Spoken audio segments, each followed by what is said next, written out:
At 8 o'clock, he took a little rice and an egg, and it too some currant jam with a few Bengal biscuits. Between 10 and 11 p.m., all the food he had taken in the course of the day was rejected, and the patient remained in a state of extreme agitation, which prevented him from sleeping a single instant. 25th, the emperor had not slept the whole night and was incessantly talking, sometimes deliriously. The fever continued with the same degree of intensity. At about 4 a.m., vomiting of a black color of thick, pituitous, and fallacious matters, mixed with undigested alimentary substances and a black clotted blood in a state of putridity. At daybreak, he slept for a few moments. At about 8 a.m., vomiting of the same description as the preceding. At about 6 p.m., the patient took 3 spoonfuls of the saline and bitter mixture, and 2 hours afterwards, the soup, he was better. And having some medicines to prepare, I took advantage of that moment and went into the laboratory. As soon as the emperor was alone, I know not what cruel fancy crossed his mind, but he ordered fruits and wine to be brought to him. He took a biscuit, drank some champagne, asked for a plum, seized a bunch of grapes, and began to laugh heartily. As soon as he perceived me, I took everything away and scolded the servant, but the harm was done. The fever returned and became most violent. 26. The emperor passed a night of extreme agitation, spoke a great deal, and was in a delirium, which lasted until midnight. At 2 a.m., the whole of the food he had taken in the evening was rejected. At daybreak, he found himself a little better and fell asleep. He was awakened at 8 by a fit of vomiting, which afforded him relief. The pulse varied from 78 to 86 pulsations per minute, and the heat of the body was below the natural temperature. The Grand Marshal sent for me. When I went to him, he announced to me that the emperor had desired him to say that he had not included me in his will, but that his intention was to leave me 200,000 francs. Napoleon was now on his deathbed and expressed the greatest kindness towards me. What do you think I should give to the English physician for the visits he has paid me in conjunction with yourself?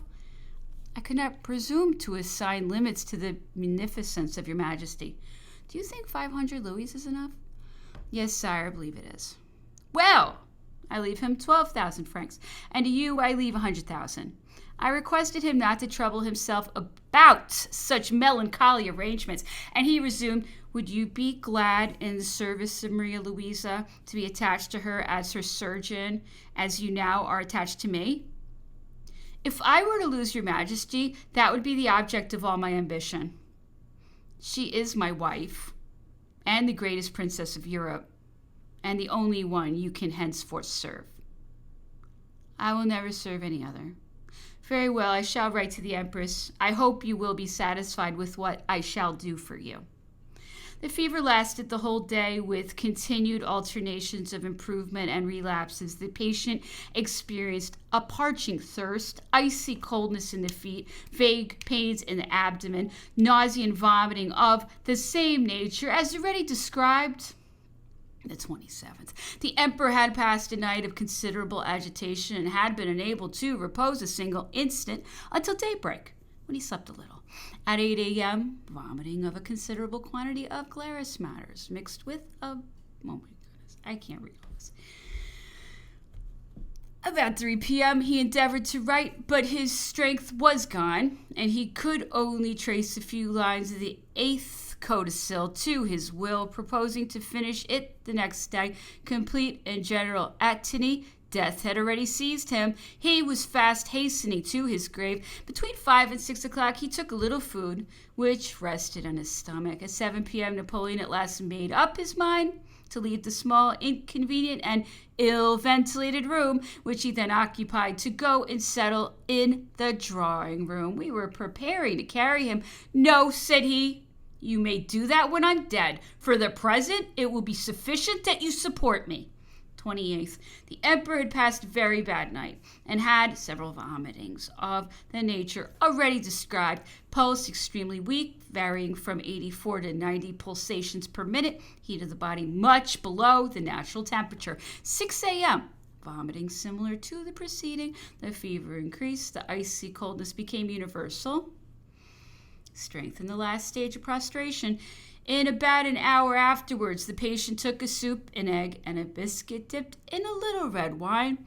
8 a.m. The emperor spoke to me with the greatest kindness and with the most perfect calmness and composure, gave me the following instructions. After my death, which cannot be too far distant, I desire that you will open my body. I desire also and insist that you will promise that no English medical men shall touch me. If, however, the assistance of one should be indispensably necessary, Dr. Arnott is the only one whom you have permission to employ. I further desire that you will take my heart, put it in spirits of wine, and carry it to Parma to my dear Maria Louisa. You will tell her that I tenderly loved her, that I never ceased to love her, and you will relate to her all you have seen, and every particular respecting my situation and my death.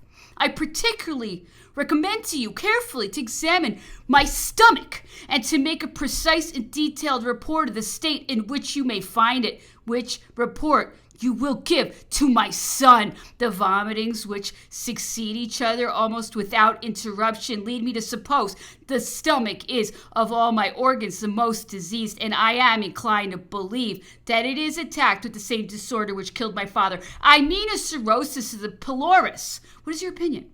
I hesitated to reply, and he continued, I began to suspect that such was the case as soon as I saw the frequency and obstinate recurrence of the vomitings. It is, however, worthy of remark that my stomach has always been remarkably strong, that it is only lately that I have suffered from it, and that whilst my father was very fond of highly favored food and spirituous liquors, I have never been able to take anything of the kind, be that as it may. I beg you will be very particular in your examination in order that when you see my son, you may be able to communicate your observations to him and point out to him the most proper medicines to use. When I am no more, you will go to Rome. You will see my mother and my family and will relate to them all you may have observed concerning my situation, my disorder, and my death upon this dreary and miserable rock. You will tell them that the great Napoleon expired in the most deplorable state, deprived of everything, abandoned to himself and to his glory, and that he bequeathed with his dying breath to all the reigning families of Europe the horror and opprobrium of his last moments. At 10 o'clock in the morning, the fever ceased suddenly, and the patient sunk into a state of complete exhaustion. He continued to talk a great deal, but the sentences he uttered were broken and incoherent. At noon, he took some food, which did not at first appear to incommode his stomach, but a few hours afterwards, all the alimentary substances were rejected. Between 5 and 6 p.m., the patient was very much agitated and made several attempts to finish the 8th codicil to his will, but he could not write, nor even sit upright. 29th, the emperor passed a very bad night. He scarcely took any food and could not sleep a single instant. He was perpetually talking, raved greatly, and in his delirium distributed 1,000 things. Without choice or discrimination, the intensity of the fever had, however, diminished. Towards morning, he was seized with a violent singultus, and he brought up all the food he had taken, mixed with a considerable quantity of glarus matters. The fever increased, and the delirium returned, during which Napoleon spoke of stomachs, cirrhosis, and pylorus, calling upon Baxter to appear and judge of the truth of his bulletins. And suddenly, bringing forward O'Meara, he established between him and Baxter a dialogue, the tenor of which was overwhelming for English policy. The fever again diminished, the hearing became distinct, and the patient was calm. He again spoke of the cirrhosis of his father and related that after the body had been opened, the physicians of Montpellier prognosticated that the disorder would be hereditary and pass to every member of the family. Doctor, I recommend to you once more to examine my pylorus with the greatest care. Write down your observations and deliver them to my son. I wish at least to preserve him from that disease. 7 a.m. The patient fell asleep and reposed quietly until 11 o'clock. At 12, he took a spoonful of vermicelli soup, an egg, and a little red wine.